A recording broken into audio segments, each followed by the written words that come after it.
la question de Yosef Chaim. Ok, alors voilà, je voudrais savoir, on voit que depuis la création du monde, on voit que le comportement se répète. On voit qu'il y a la direction de Dieu. Dieu il nous dit voilà, c'est ça la direction qu'il faut suivre. On voit que l'homme il faute, il est puni, et ça se répète, il est puni, après Dieu il pardonne, et on voit que des générations ça change, et encore une fois ça se répète constamment jusqu'à aujourd'hui. C'est une grande répétition. Et alors qu'est-ce qui s'attend de nous? Qu'est-ce qui va se passer? Est-ce qu'il va y avoir de la rahmanout sur nous, du pitié sur nous, et il va nous délivrer avec Mashiach? Ou bien non? Ou bien est-ce que ça va se finir, il va tout nous détruire? Qu'est-ce qui va se passer? Et comment est-ce qu'on peut s'encourager à continuer à pratiquer tout avec volonté, bien qu'on a tellement de passé de répétitions comme ça? On peut se dire, ah, laisse tomber, on va le faire quand même parce que le monde il est fou. Et on croit en Hachem, on va continuer à faire, mais en vrai, qu'est-ce qu'on peut s'attendre, vraiment? Alexis? Alors j'ai lu qu'avant notre monde, d'autres mondes avaient été créés par Hachem et ils ont tous été détruits. Pourquoi eux ils ont été détruits et nous on nous laisse la chance d'aller jusqu'au bout, jusqu'à Yeshua et de retrouver Hachem? Ok, c'est une autre question. Bon, on va traiter les deux à la fois. Donc, la réponse elle est très simple. D'abord, lorsque Am Israël fait du mal, il ne fait pas que du mal. Il fait du mal et il fait du bien. Donc le bien va et s'additionne. Tu me diras, le mal aussi, il s'additionne, oui. Mais de temps en temps, on fait payer les factures. Ça veut dire que Am Israël ne disparaîtra pas parce que Am Israël est le véhicule de la divinité. La divinité elle est éternelle, donc nous sommes éternels. Mais il y a une addition. Alors, c'est les souffrances de Am Israël. Les souffrances expient les fautes. C'est clair. Et on ne peut pas dire qu'on a un peuple qui n'a pas souffert. Chaque génération, quelqu'un se lève pour nous anéantir. À la fin, on est sauvé. Mais combien on sue? Combien on peine? Combien c'est dur? Donc la souffrance, elle fait le travail. Il y a deux travaux qui se font. Il y a les mitzvot qu'on fait, donc il y a un travail. Maintenant, s'il est insuffisant, et s'il y a aussi des avérotes, des péchés, et on ne change pas, néanmoins, les souffrances font que le mal est liquidé, et il ne reste plus que le bien. Donc la longueur de la galoute, c'est elle qui fera le travail si nous, on n'est pas capable de le faire. Maintenant, la Géoula peut venir de deux façons. Elle peut venir ou malgré nous, que nous on ne fait pas le travail, mais alors par souffrance à la fin, ok, on arrive à la deadline, et Dieu, toute la facture qui reste, il nous fait payer, et le Mashiach il arrive. Ou bien on fait venir ça avant par notre mérite. Donc, ce qui est intéressant, c'est que quoi? C'est que plus tu as du temps de galoute encore à faire, plus la chose que tu as à faire, elle est grande. Et c'est comme il y a un midrash qui dit qu'il y avait une grosse pierre au milieu du chemin, un rocher. Et le roi de la ville a dit à son peuple, allez avec vos petits marteaux et cassez la pierre. Il ne peut pas dire, on ne pourra jamais, allez-y, faites une partie du travail, moi après quand je verrai que vous avez bien travaillé, je mène mes tracteurs et zoup, j'enlève le rocher d'un coup. C'est-à-dire que nous on a un boulot à faire. Il y a, Am Israël a un travail à faire, de construction, d'amener la réalité divine dans le monde. À la fin, c'est Dieu qui fera le travail, c'est certain. Mais nous, on doit faire notre job à nous. Maintenant, ou bien on ne le fait pas. Et Dieu nous le fait faire, ça veut dire par la souffrance. C'est un des moyens tristes de le faire. Ou bien on le fait. Maintenant, c'est clair qu'il y a 2000 ans, il y a plus de travail qu'à faire qu'il y a 1000 ans. Il y a 1000 ans, il y avait plus de travail à faire qu'il y a 500 ans. 500 ans, il y a plus de travail qu'à faire aujourd'hui. Et demain, il y aura moins de travail à faire qu'aujourd'hui. Donc plus on arrive près de la deadline, la date limite, moins le travail il est grand. Donc il y a une très grande différence si Mashiach vient par nous ou vient malgré nous.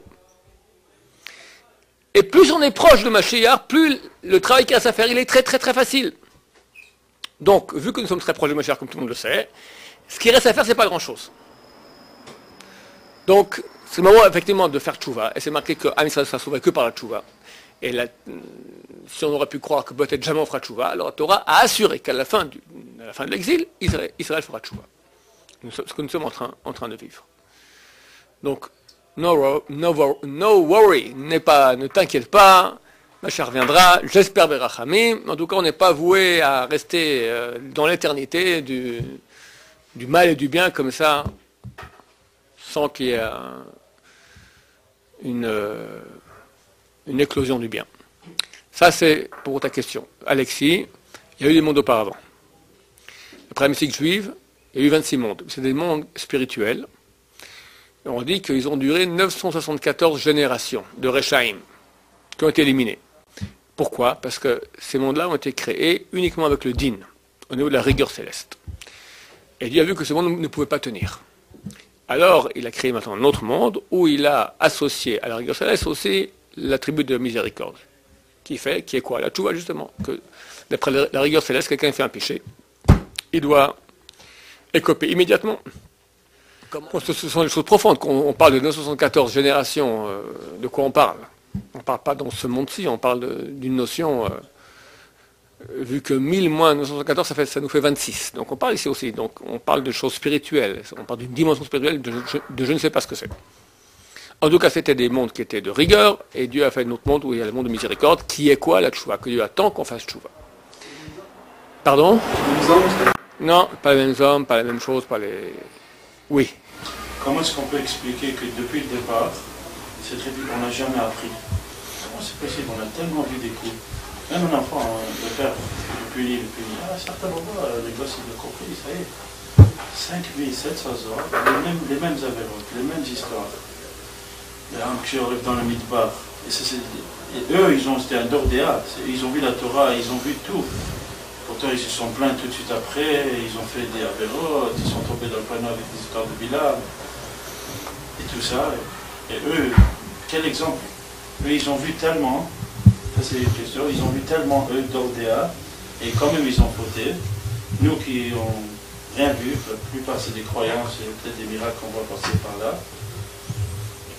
Ça c'est un. Et deuxièmement, encore une fois, cette répétition de fauter, punir, à un certain moment, on aurait attendu que les juifs soient parfaits. Alors, si je résume la question,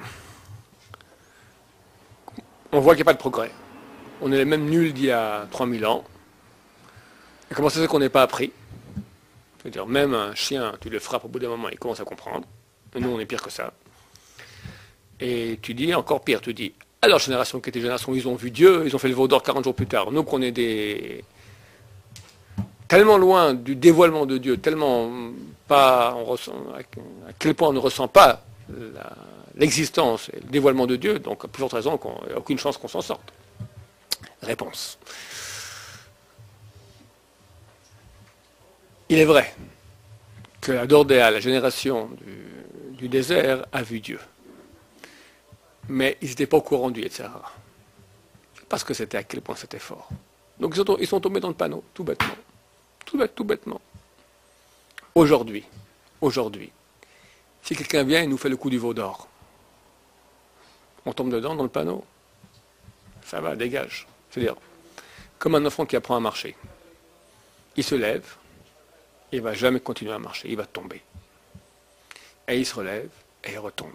Une fois devant, une fois derrière, une fois de côté. Au bout d'un moment, il tient l'équilibre, une fois après, il tient très bien. C'est en tombant qu'on apprend à marcher. Et nous, pendant 3000 ans, on est tombé, et on s'est relevé, et maintenant, on est solide. Et chaque épreuve était différente. C'est pas toujours la même épreuve qui revient. Aujourd'hui, tu as l'épreuve, il y a un siècle, il y a eu l'épreuve de la Scala. Les lumières, la connaissance cartésienne qui dit la Torah c'est des bobards. Bon, aujourd'hui, on voit que le monde cartésien occidental est en pleine catastrophe. Au contraire, nous, on peut prouver par la logique cartésienne qu'on a raison. Après, tu as aujourd'hui la débauche. Ok, on comprend bien au bout d'un moment que ça ne marche pas. Et les gens recherchent tout à coup un modèle de famille qui tient, où il y a un bien-être, il y a une relation, une communication. Donc, chaque fois qu'il y a une sorte de mal qui va nous attaquer, en fait, c'est un bien de Dieu qui va nous faire, à nous, Am Israël, créer les anticorps. C'est comme ça qu'on grandit. Un bon entraîneur, il met des embûches devant son poulain. Alors, une fois une embûche comme ci, une fois une embûche comme ça. Voilà. À la fin, ça devient un bon poulain, un bon soldat. Si le soldat, tu lui fais une épreuve, et après c'est bon, tu as gagné, c'est un nul. si on lui fait tout, l'eau, le feu, le gaz, la mer, l'air, tout ce que tu veux, on a tout eu. On a tout eu. Et malgré tout, aujourd'hui, on est là, non seulement cela, mais du dedans du mal actuel, ou même on fait tchouva. Et ça, mon cher ami, on n'a pas eu depuis 3000 ans. Que Am Israël fasse tchouva comme on a aujourd'hui. Never. Jamais. Mais je trouve que par ce mérite-là, on va être sauvé. On peut dire aux gens qui eux, par exemple, ne sont pas religieux du tout, que c'est nous qui avons raison et pas eux. Il y a un cours que j'ai fait dernièrement sur le site qui s'appelle La preuve irréfutable. Tu leur montres, ils n'ont plus rien à dire. Ils peuvent dire oui, non, mais ils peuvent rien. Ils ne font pas forcément de tchouba, mais ils n'ont plus vous raconter des histoires. Tu crois, c'est un mythe. Vas-y, tiens, regarde. Regarde. Et je dis, je défie quiconque. Personne n'aura pu casser ça au monde. Ça fait 20 ans que je fais la conférence, d'accord? Aujourd'hui, je l'ai mis sur le site. C'est 20 ans que je la fais. C'est irréfutable. J'ai dit, je défie quiconque au monde de détruire la démonstration de verset de la Torah contenu dans ce cours. C'est ce que je dis. Irréfutable. Moi, je parle avec des Chrétiens, ils me disent que oui, c'est vrai qu'il y a un grand mouvement de tu vois. Ils disent qu'il y a aussi un grand mouvement de Choser Béchéla. C'est vrai. Non, pas Choser Béchéla. Non, il y a beaucoup de gens qui quittent la Torah. Mais Choser Béchéla, c'est quoi? Parce que d'abord, c'est un jeu de mots bête. Tchouva signifie la tchouva, repentir. C'est un synonyme du mot tchouva qui signifie réponse. Alors, il dit, il y en a qui font tchouva, qui font réponse, il y en a qui font question. Ça veut rien dire. Mais en tout cas, ils veulent dire, il y a des gens qui font tchouva et qui reviennent dans l'autre sens. C'est faux, il n'y en a pas beaucoup. Très, très, très peu. Moi, dans ma vie, c'est la yeshiva. Donc, la yeshiva, ça fait en 94, ça nous fait donc bien 14 ans qu'elle existe. Hein, et avant, j'étais dans une yeshiva encore dans la tchouva. Et dans la tchouva, ça fait peut-être 22 ans que je suis dans le monde de la tchouva. Je connais que des cas extrêmement limités de gens qui sont repartis dans l'autre sens. Très, très, très, très, très peu. 99%. Alors, il y a un autre mouvement de gens religieux qui quittent. Bon, effectivement, regarde. Est-ce qu'il est aussi grand que le mouvement de Choser Béchéla? Non. Non. Parce que tout dépend de ce qu'on appelle aussi tchouva. Il y a eu un article dans la presse israélienne où ils disent qu'on voit clairement, les chiffres, je me souviens bien, c'est sur il y a 40 ans, sur il y a 20 ans et aujourd'hui. Il y a 40 ans, 60% de la population israélienne se considère comme laïque. Il y a 20 ans, 40%, et aujourd'hui, que 20%. Ça ne veut pas dire que quelqu'un qui n'est pas laïque, il est pratiquant, mais tu vois qu'il y a un mouvement au niveau de la mentalité, au niveau de la pensée générale. Et il y en a qui, alors il y avait des chiffres, qui sont rapprochements, mais le mouvement, il est dans le retour, c'est clair. Chacun à son niveau. C'est un mouvement de quitter, c'est clair. Mais il est plus petit, à mon avis, plus petit. Maintenant, de quoi il provient? Il faut comprendre que la Torah est astreignante, quoi qu'il en soit. Elle promet beaucoup, elle donne beaucoup, et c'est clair. Mais elle est astreignante. Maintenant, si quelqu'un ne sait pas éduquer ses enfants comme il faut, et il va utiliser la Torah, et c'est très facile d'utiliser la Torah dans ce sens, comme étant un fouet avec lequel je bats, d'accord? Pourquoi tu as fait ça? Pourquoi tu as fait ça? Sans expliquer. Le type, il va dans la rue. D'abord, la rue, qu'est-ce qu'elle lui dit? Elle lui dit, éclate-toi. Plus tu fais le fou, mieux. Plus tu es quelqu'un. Quelqu'un a le choix où il y a quelque chose qui lui dit en lui, tu es en train de faire des bêtises, il y a un sens, n'est-ce pas? Mais la pulsion, elle est forte. Les gens, ils sont jeunes, ils sont un peu bébés, ils ne sont pas très ils n'ont pas de plomb dans la tête, ils ne sont pas très responsables. Donc l'attirance qu'on propose dans la rue, aujourd'hui, c'est pas il y a 20 ans, c'est pas il y a 40 ans, c'est pas il y a un siècle, d'accord? La rue, chaque année, elle est pire. Elle est très, très, très attirante. Tu appuies sur un bouton, tu as tout, tu as l'éclatement de tes pulsions au niveau de la jouissance maximale qu'il puisse y avoir. Tout ce que tu veux. C'est pas compliqué aujourd'hui. Donc, la Torah me propose beaucoup, et du vrai, mais il faut bosser. Et j'ai été éduqué de façon difficile, dure. Là, on me dit, fais le fou, éclate-toi, et tu as du plaisir tout de suite. C'est certain que le choix est très difficile. Moi, je pose la question autrement. Comment se fait-il que dans un monde qui aujourd'hui propose tellement de tavot olamazé, de plaisir de ce monde-ci, tu as encore des religieux? C'est un miracle. C'est vraiment ça le miracle. Et il y a un miracle.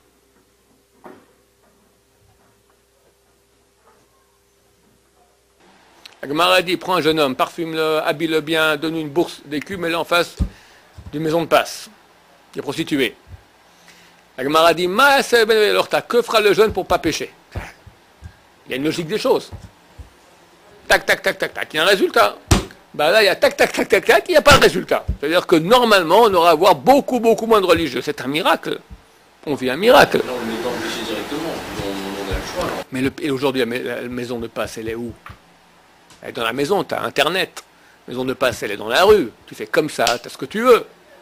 Non? Messieurs? Voilà. Ben alors? Un jeune homme, il sort à Yeshiva, il va à Ben Yehuda. Les parents ne savent rien du tout. Mais il est mignon.